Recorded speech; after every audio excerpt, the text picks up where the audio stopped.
Hello বন্ধুরা, তোমরা সবাই কেমন আছো? আশা করি সবাই ভালো আছো, আর আমিও ভালো আছি। আবার তোমাদের কাছে একটা নতুন ছোট্ট মিনি ভ্লগ নিয়ে চলে এলাম। সকালবেলা একজন তাল বিক্রি করতে বেরিয়েছিলেন, তো দুটো তাল নিয়েছিলাম। আগে একদিন তোমাদের সাথে আমি শেয়ার করেছিলাম তালের রেসিপি, তো মানে ফুলুরিই বানিয়েছিলাম, তো সেটা শেয়ার করেছিলাম। আজকে ভাবলাম যে ডিটেলসও তোমাদের সাথে শেয়ার করি।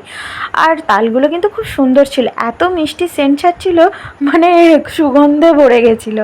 তো যাই হোক, আর আমি তো তাল খুব ভালোবাসি। তোমরা কে কে ভালোবাসো কমেন্ট করে জানাবে। হ্যাঁ, এখন চলে এসেছি তোমাদের সাথে শেয়ার করতে। চলো ভিডিওটা দেখতে থাকো, আশা করি ভালো লাগবে লাস্ট পর্যন্ত। এইখানেতে তালটা রেডি করে নিয়েছি চেঁচে, আর কিভাবে করেছি সেটা আগের ভিডিওতে দেখিয়েছিলাম। আর এখানে কি কি দিয়ে মানে মিক্সটা করব সেটাই দেখাচ্ছি। সুজি নিয়েছি, গুড় নিয়েছি, আর আটা, ময়দা, খাবার সোডা, না চাইলে বেকিং পাউডারও দিতে পারো, মৌরি আর আটা। মৌরির বদলে কিন্তু তোমরা কালো জিরে কিংবা জোয়ান এইসবও দিতে পারো, আর নারকেলটাও দিতে পারো। যেহেতু আমার নারকেল ছিল না, আমি দিতে পারিনি। নারকেল দিলে আরও ভালো হতো। আর হ্যাঁ, চালের গুঁড়িও দিতে পারো। তো যাই হোক, এখানে তো এখন এক এক করে সব মিক্স করে নেব।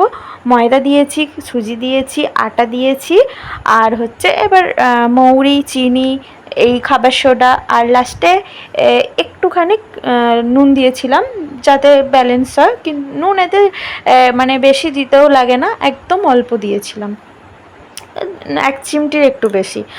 আর খাবার সোডা দিয়ে দিলাম, বেকিং পাউডারও তোমরা দিতে পারো, যে কোনো একটা।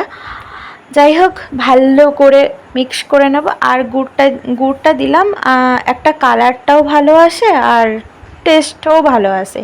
এখানেতে তেলটা গরম হয়েছে কিনা সেটাই দেখে নিচ্ছিলাম, তাপটা যে ঠিকঠাক আছে কিনা। আর এখানেতে তো ব্যাটারটা পুরো কমপ্লিট রেডি করে রেখেছি। চলো এক এক করে এবার ভেজে নেওয়া যাক। জল হাত করে নিয়ে আস্তে আস্তে করে একটা একটা করে দিয়ে ভাজছিলাম। তো আমি তো এইভাবে একটা একটা করে দিয়ে ভাজছিলাম। তো নেক্সট পার্টটা আমার শাশুড়ি মা আমাকে দেখিয়ে দিচ্ছিল যে এইভাবে করো, দেখবে খুব সুন্দরভাবে, কিন্তু এইভাবেও তাড়াতাড়ি তুমি একটা একটা করে যতক্ষণে দেবে এগুলো পুড়ে যেতে পারে, কিন্তু এইভাবে দিলে পারে খুব তাড়াতাড়ি স্পিডে দেওয়া হয়ে যায়, অনেকগুলো করে তাড়াতাড়ি দেওয়া হয়ে যায়। তো যাই হোক, শেখার তো শেষ নাই।